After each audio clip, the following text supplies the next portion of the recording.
Saudara-saudari yang terkasih, sewaktu saya kecil, saya bukanlah seorang anak yang rajin belajar, apalagi semangat sekolah. Saya adalah seorang anak yang rajin bermain dan semangat main layang-layangan. Maka kalau mau ujian, saya memakai sistem kilat semalam. Belajar sungguh-sungguh semalam suntuk. Sampai ayam tidur pun saya masih belajar. Dan karena belum siap, buku itu pun tetap saya pelototin ke sekolah sampai bel masuk ke kelas. Bahkan masuk kelas pun saya tidak tersenyum dengan teman-teman, tidak ngelawak dengan teman-teman, saya diam. Takut apa yang ada di kepala rontok semua. Saking seriusnya. Dan betul setelah soal datang di hadapan saya, rontok semuanya. Saudaraku yang terkasih, persiapan adalah semangat yang mau dikobarkan di dalam masa Advent. Mungkin Anda akan bertanya, kita mau mempersiapkan apa? Seperti yang Markus tadi katakan, kabar baik. Kabar baik yang dibawa oleh Yesus, kabar baik tentang Yesus, dan kabar baik dalam Yesus. Mengapa kita harus mempersiapkan? Rasul Petrus dalam surat yang kedua berkata apa? Supaya kamu mempersiapkan itu supaya apa? Supaya kamu kedapatan tidak bercacat dan tidak bercela di hadapan Allah. Dan dalam perdamaian dengan Dia. Bahkan Yesaya di dalam perjanjian lama sudah berkata, siapkanlah di padang gurun jalan bagi Tuhan.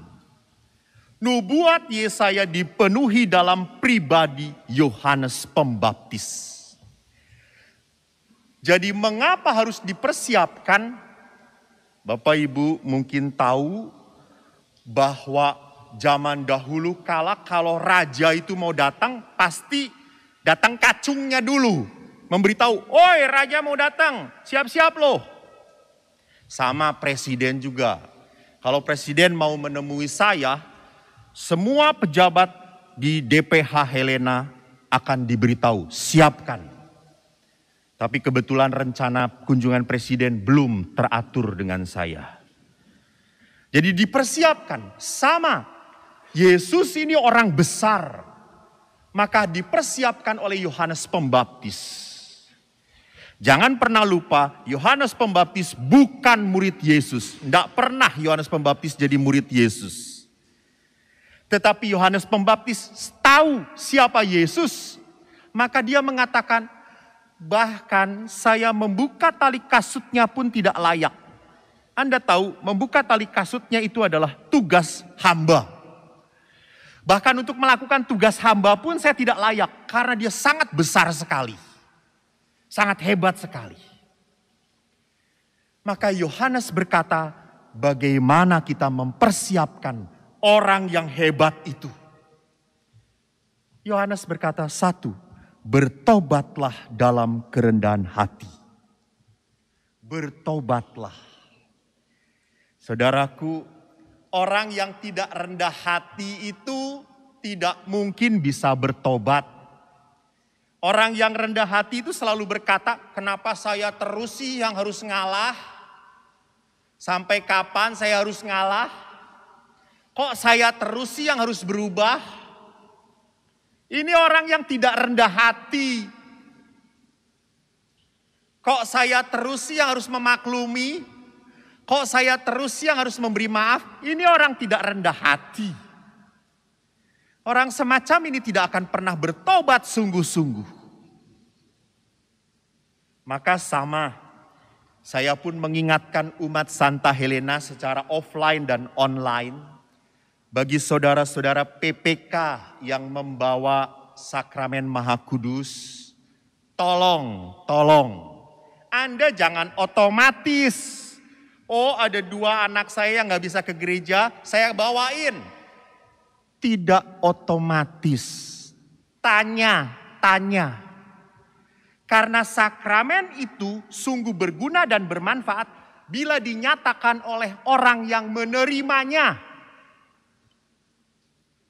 Jadi jangan sampai ada orang yang sudah bawa ke mamanya berkata, saya gak butuh kok.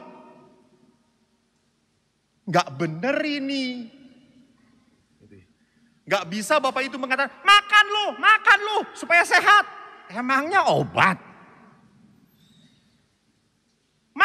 Makan udah gue bawain. Orang lain susah bawanya, tahu gak? Ya Tuhan.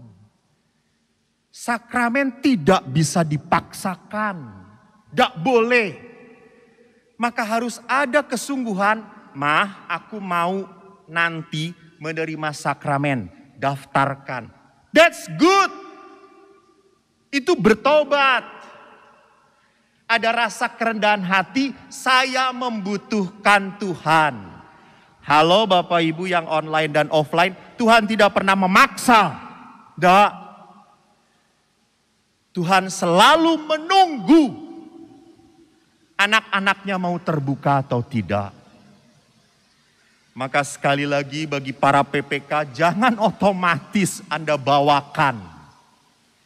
Tanya, biarkan mereka menunjukkan pertobatan kerinduannya untuk menyambut sakramen Maha Kudus.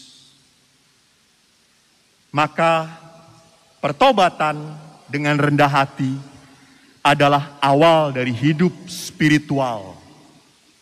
Hidup spiritual berarti hidup oleh Yesus, hidup dalam Yesus, dan hidup bersama Yesus.